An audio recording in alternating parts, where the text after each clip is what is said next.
तीन सहेलियों का ससुराल।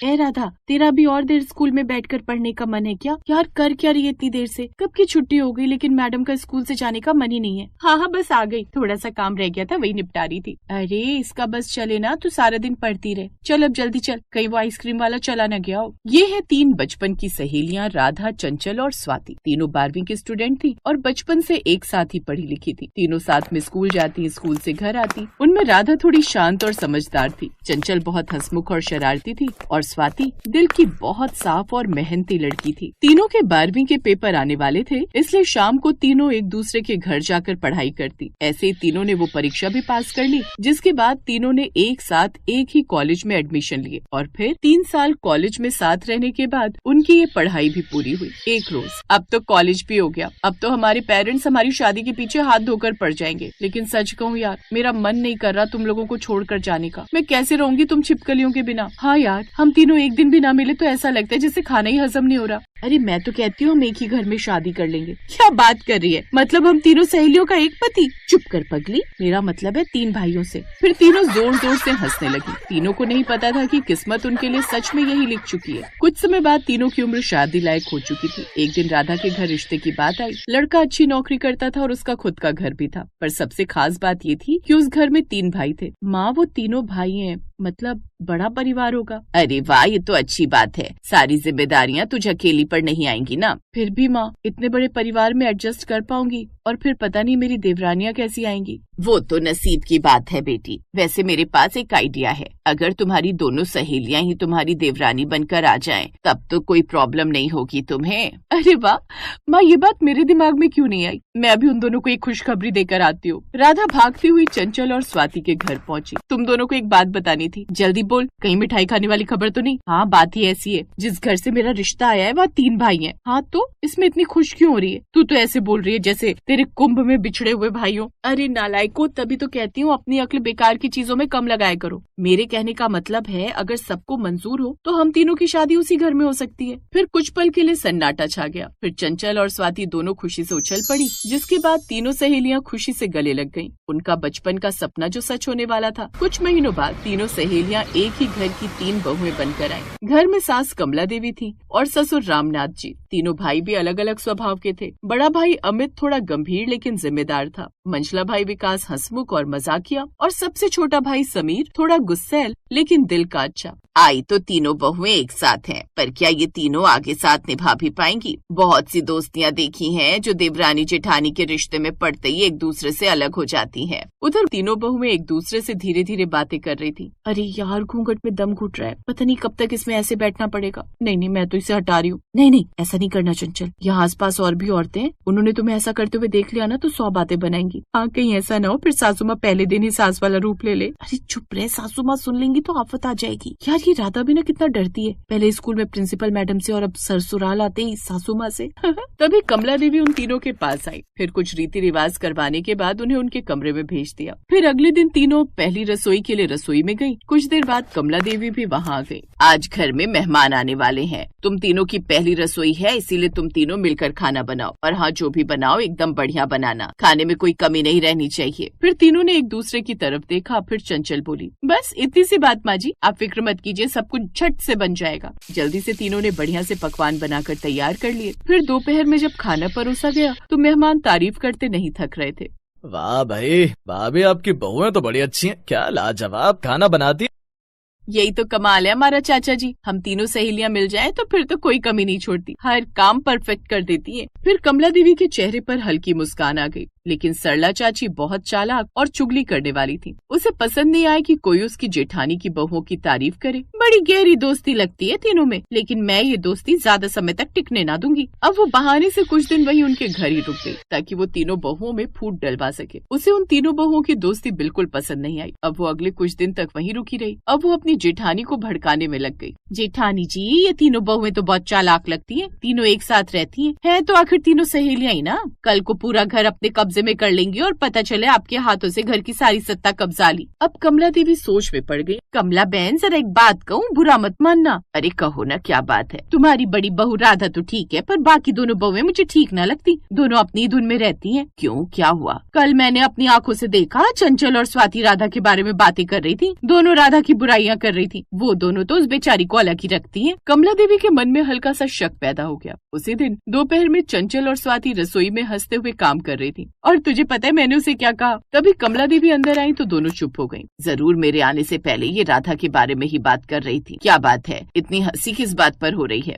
कुछ नहीं माँ जी, बस ऐसे ही। कमला देवी ने कुछ नहीं कहा, लेकिन उनके मन में थोड़ा शक बैठ गया। इधर सरला अपने काम पर लग गई। बेटी शालू, तुम तो बहुत सीधी हो। तुम्हारी बड़ी भाभी राधा बहुत चालाक है। ये सुनकर चंचल चौंक गई। नहीं चाची, राधा तो मेरी सबसे अच्छी सहेली है। आपको जरूर कोई गलत फहमी हुई है। अरे तुम नहीं जानती, कल ही वो कह रही थी कि सारा काम उसे ही करना पड़ता है। ये सुनकर चंचल को थोड़ा बुरा लगा। उसने कुछ नहीं कहा, लेकिन मन में सोचने लगी कि भला वो मेरे बारे में ऐसे कैसे कह सकती है। फिर शाम को तीनों सहेलियां आंगन में बैठी थी। चंचल थोड़ी चुप थी। क्या हुआ शालू, आज इतनी चुप क्यों हो? कुछ नहीं, बस थक गई हूँ। अरे तू तो कभी थकती नहीं थी, फिर आज क्या हुआ? लेकिन चंचल का मन कहीं और ही था। उसने कुछ नहीं कहा। इधर सरला ने सबको भड़काना शुरू कर दिया। फिर एक रोज, आज तुम तीनों अलग अलग खाना बनाओगी। जो सबसे अच्छा खाना बनाएगी वही मेरी सबसे प्यारी बहू होगी। तीनों सहेलियां एक दूसरे को देखने लगी। लेकिन माँ जी, हम तो हमेशा मिलकर खाना बनाते हैं। लेकिन आज अलग अलग बनाओ। अब तीनों ने अलग अलग रसोई बनाने का फैसला किया। फिर राधा ने दाल और रोटी बनाई, स्वाति ने सब्जी और पुलाव बनाया, चंचल ने खीर और पकौड़े बनाए। कुछ देर बाद कमला देवी ने तीनों का बना हुआ खाना चखा। जेठानी जी, सच बताओ, तुम्हें सबसे अच्छी बहू कौन लगती है? राधा सबसे समझदार है और उसका बनाया हुआ खाना भी। बस यही बात चंचल और स्वाति ने सुन ली। दोनों को थोड़ा बुरा लगा। उन्हें लगा कि सास सिर्फ राधा को ही पसंद करती है। शाम के वक्त, तू तो सासू माँ की सबसे प्यारी बहू बन गई है। ये क्या कह रही है तू? हाँ, अब तो तू ही घर संभाल। तू उनकी लाडली बहू जो है। तुम दोनों ऐसा कैसे सोच सकती हो? वो तो बस ऐसे ही।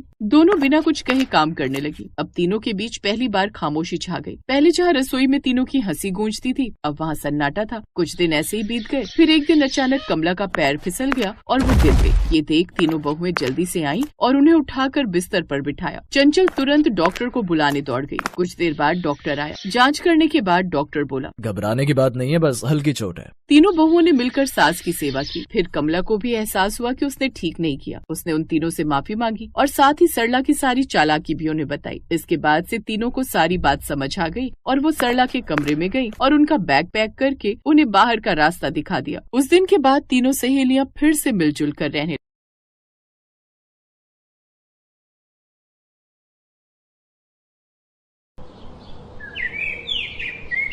ये कहानी है गांव के शांति निवास की, जहां गांव की ज्यादातर औरतें शांति निवास के आंगन में आकर बैठ जाया करती और तो और वो 4 लोगों की चुगलियां करती रहती। ऐसे ही एक दिन शांति अपनी बड़ी बहू पूजा को आवाज लगाती है और कहती है, अरे ओ पूजा, ओ काजल, कहाँ मर गई सबकी सब? देखो तो तुम्हारे घर मेहमान आए हैं। जरा जल्दी से 2-4 कप कड़क चाय चढ़ाओ और वो जो कल मठरी बनाई थी वो भी प्लेट में भर कर ले आना। रसोई के अंदर पूजा पसीने में लथपथ खड़ी थी। उसने अपनी देवरानी काजल और नेहा की तरफ देखा और गुस्से में कहा, लो भाई, इनका दरबार फिर से सज गया। अभी तो बर्तन साफ करके हटी थी कि अब फिर से चूल्हा फूकना पड़ेगा। ये ताई जी तो जैसे हमारे घर का रास्ता ही रट चुकी हैं। इनके अपने घर में क्या आग लगी रहती है जो दिन भर यहाँ पड़ी रहती हैं? दीदी, आप तो बस चाय की बात कर रही हो। कल बिमला मौसी माँ जी को पट्टी पढ़ा रही थी कि हमारी छोटी बहू नेहा आजकल बहुत सज धज कर रहती है। अब बताओ, जवान लड़की है, सजेगी नहीं तो क्या करेगी? रहने दो काजल दी, इन औरतों का काम ही यही है। माँ जी को भी मजा आता है दूसरों के घरों की बातें सुनने में, पर सेवा तो हमें ही करनी पड़ती है ना। माँ जी तो बस हुक्म सुना देती है, पर ये नहीं सोचती कि हमें भी थोड़ा चैन चाहिए। नेहा तो सही कह रही है, ये आंगन नहीं, ये तो गांव का जंक्शन बन गया है, जिससे देखो मुंह उठाए चला आता है। अब आज देखना, जब तक सूरज ढलेगा नहीं ये औरतें यहाँ से हिलेंगी नहीं। वो तीनों आपस में बात कर रही होती हैं कि तभी बाहर से ताई जी तेज आवाज में कहती हैं, अरे शांति, तेरी बहुएं आजकल कुछ ज्यादा ही सुस्त हो गई हैं। इतनी देर में तो लंका जलकर राख हो जाती, पर अभी तक चाय का धुआं भी नहीं दिखा। कहीं हमारी बहुओं की तरह ये भी दिन भर फोन में तो नहीं लगी रहती? अरे नहीं जीजी, मेरी बहुएं तो बहुत गऊ हैं, गऊ। वो बस अदरक कूटने में वक्त लग रहा होगा। जहां एक तरफ शांति और ताई जी एक दूसरे से बात कर रही थी, तो वहीं दूसरी तरफ रसोई में पूजा ने चाय का पतीला जोर से चूल्हे पर पटका। अच्छा, हम सुस्त हैं। अभी बताती हूँ इन्हें। नेहा, तू एक काम कर, वो फ्रिज में जो पुरानी फफूंद लगी ब्रेड रखी थी ना, उसे निकाल। आज इन्हें ऐसा नाश्ता कराऊंगी ना कि दोबारा यहाँ आने से पहले पेट का सोचेंगी। नहीं नहीं दीदी, ऐसा मत करो, माँ जी हमें कच्चा चबा जाएंगी। हमें कुछ ऐसा करना होगा जिससे ये खुद ही यहाँ आना बंद कर दें। माँ जी का नाम भी खराब ना हो और हमारा भी काम बन जाए।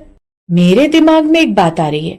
ये औरतें यहाँ इसलिए आती हैं क्योंकि यहाँ सुकून है और इन्हें हमारी बातें करने का मौका मिलता है। अगर हम इस आंगन का माहौल ही ऐसा बना दे कि इनका दम घुटने लगे तो क्या मतलब? साफ साफ बता। देखिए, कल जब ये लोग आएंगी तो हम घर का वो काम शुरू करेंगे जो अक्सर अंदर कमरे में करते हैं, और हम माँ जी की हर बात का जवाब ऐसे देंगे कि इन औरतों को लगे कि अब इस घर में इनकी दाल ना गलेगी। इतना बोलकर अब थोड़ी देर बाद पूजा चाय बनाकर अपनी सास के आगे रख देती है। इसी तरह पूरा दिन बीत जाता है और अगले दिन सुबह के 10 बजे थे। तब सूरज की रोशनी आंगन में पूरी तरह फैल चुकी थी। विमला मौसी अपनी साड़ी का पल्लू संभालते हुए शांति के आंगन में पधारती हैं और उनके पीछे पीछे सरोज चाची भी थी। राम राम शांति, आज तो बड़ी शांति है तेरे घर में। बहुएं कहाँ हैं? राम राम जीजी, आओ बैठो। बहुएं अंदर कुछ काम कर रही हैं। पूजा, ओ पूजा, चाय ला रही है कि नहीं? वो सब लोग आपस में बात कर रहे थे कि तभी पूजा बाहर आंगन में आती है, लेकिन आज उसके हाथ में चाय का ट्रे नहीं था। उसने आंगन के बीचों बीच एक पुरानी फटी हुई दरी बिछा दी और फिर काजल और नेहा अंदर से 2 बड़े बड़े बोरे लेकर बाहर आई। अरे ये क्या तमाशा है, मेहमान बैठे हैं और तुम ये बोरे यहाँ क्यों खोल रही हो? माँ जी क्या करे, इस बार की फसल में घुन लग गया है। सारा अनाज बाहर निकालकर साफ करना पड़ेगा वरना सब खराब हो जाएगा। पूजा दीदी ने कहा कि आज धूप अच्छी है तो आंगन में ही बैठकर ये काम निपटा लेते हैं। जहां काजल अपनी सास को ये जवाब दे रही होती है तो वहीं नेहा ने बोरा खोला और उसमें से धूल और मिट्टी के साथ गेहूं आंगन में फैला दिया, जिसमें से धूल मिट्टी काफी उड़ने लगती है।